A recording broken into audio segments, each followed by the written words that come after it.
Get him up. Let him get up. Let him get up. Let him get up.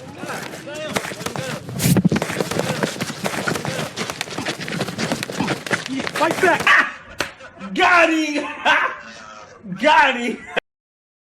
Hey guys, it's your boy Big B back with another YouTube video.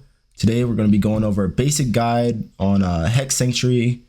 A lot of people are scared of this area. They don't really know what to do. They don't know the mechanics. So bring you guys just a little small basic video. It's going to go over the buffs, your rotations, the mechanics, and what class and gear is recommended. Hope you guys enjoy it and let me know what you guys think in the comments. So for your buffs, you want to start off with simple cron mill or exquisite. Some people prefer the exquisite due to the back attack damage, but I prefer the monster damage that comes from simple cron mill. With your Shadow Lion's head for plus 15 AP for 3 hours, you can get that on the market. Church buffs, tent buff, your alchemy stone, and your horse buff. You need all of these. You don't really want to skip out on any of these buffs, especially at Hexe. It's a little bit difficult. So as we continue on, we'll get into our elixirs. You can pre-order most of these on the market. The only one that's kind of difficult to obtain is the advanced concentration elixir with the accuracy. You can still pre-order this and run without it, but if you have low accuracy like me, you want to make sure that you have it running. It's not necessary, but it definitely helps so you're not missing. You don't want to miss any of your damage as the mobs are very tanky.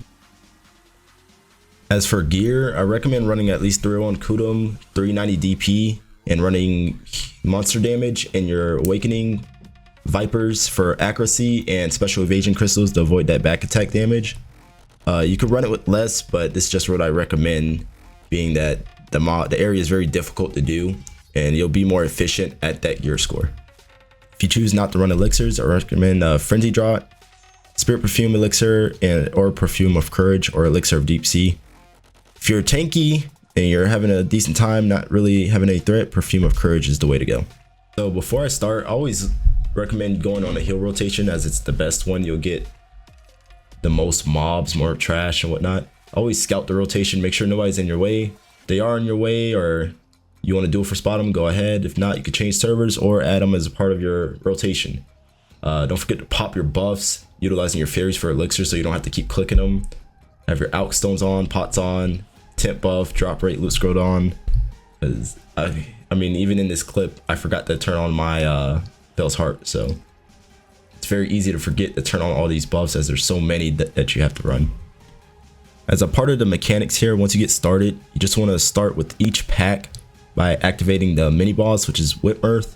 Can't hit him until you kill enough mobs and they drop enough orbs as he absorbs them, and you'll eventually he'll have the orb around him that shows that he's been activated. Once he's activated, you want to go ahead and kill him and go to the next pack.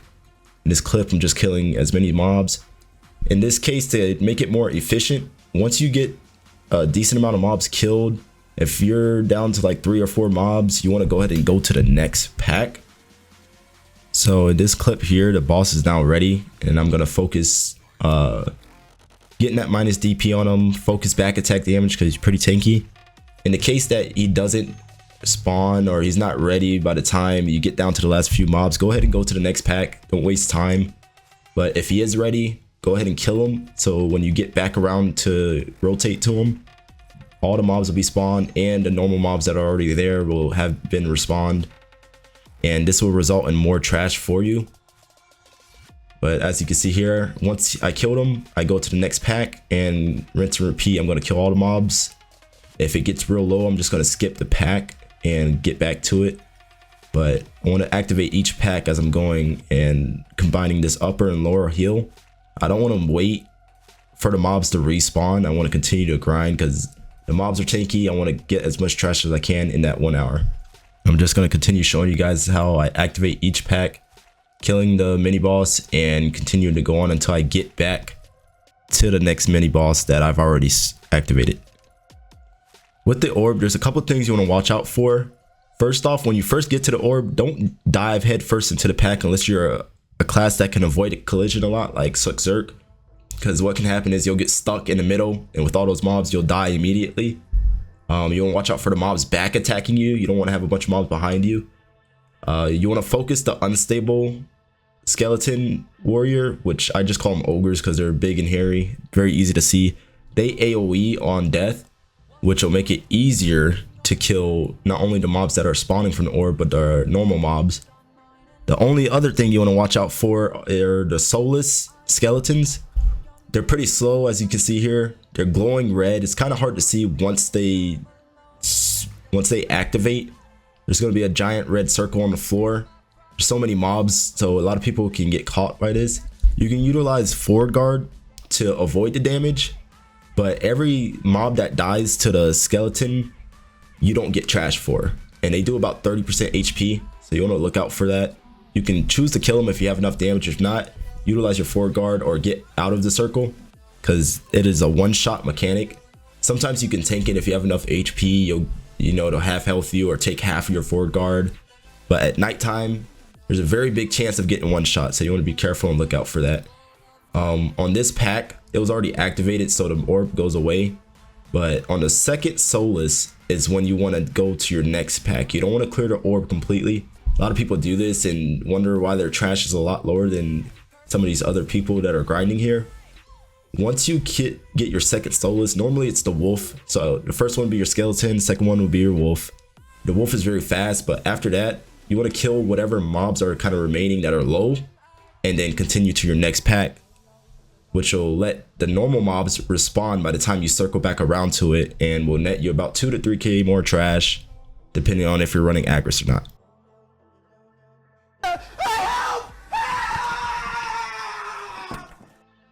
So here I got ticked a little bit by the damage. See, it did about half health.